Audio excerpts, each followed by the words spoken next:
নমস্কাৰ, আকৌ ধুনীয়া আপোনালোকৰ বাবে এইযোৰ হৈছে খুবেই ধুনীয়া পিয়ৰ হোৱাইট টচৰ যোৰা হ'ব। গল্ডেন গুণা আৰু মাল্টি কালাৰৰ ৱৰ্কবোৰ কৰি ধুনীয়াকৈ বনাই দিয়া হৈছে। এইকেইটা থাকিব ছাইডৰ পাৰি আৰু এখন থাকিব মেখেলাখন।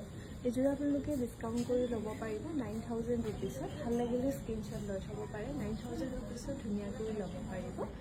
এইযোৰো খুবেই ধুনীয়া হ'ব, পিয়ৰ হোৱাইট টচৰ যোৰা। পিংক, হোৱাইট আৰু পাৰ্পলত ফুলবোৰ কৰি ধুনীয়াকৈ বনাই দিয়া হৈছে আৰু ইয়াৰে ফুলবোৰ খুব ঘন ঘনকৈ কৰি দিয়া হৈছে। এখন থাকিব মেখেলাখন, লগতে ছাইডৰ পটিকেইটা এনেকৈ কৰা পাব। 7680 ৰুপিছত ধুনীয়াকৈ ল'ব পাৰিব। ভাল লাগিলে স্ক্ৰীনশ্বট লৈ থ'ব পাৰে।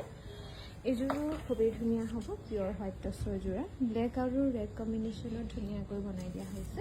এইকেইটা থাকিব ছাইডৰ পাৰি আৰু এখন থাকিব মেখেলাখন। 7680 ৰুপিছত ধুনীয়াকৈ ল'ব পাৰিব। ভাল লাগিলে স্ক্ৰীনশ্বট লৈ থ'ব পাৰে।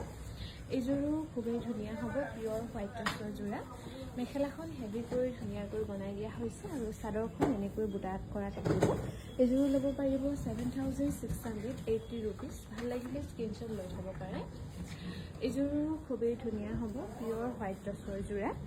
পাৰ্পল আৰু য়েল্ল' বুটা কৰি ধুনীয়াকৈ বনাই দিয়া হৈছে। এইকেইটা থাকিব ছাইডৰ পটি, লগতে এখন থাকিব মেখেলাখন। 7680 ৰুপিছত ল'ব পাৰিব। এইযোৰো খুবেই ধুনীয়া, পিয়ৰ হোৱাইট টচৰ যোৰা হ'ব। 6180 ৰুপিছত ল'ব পাৰিব।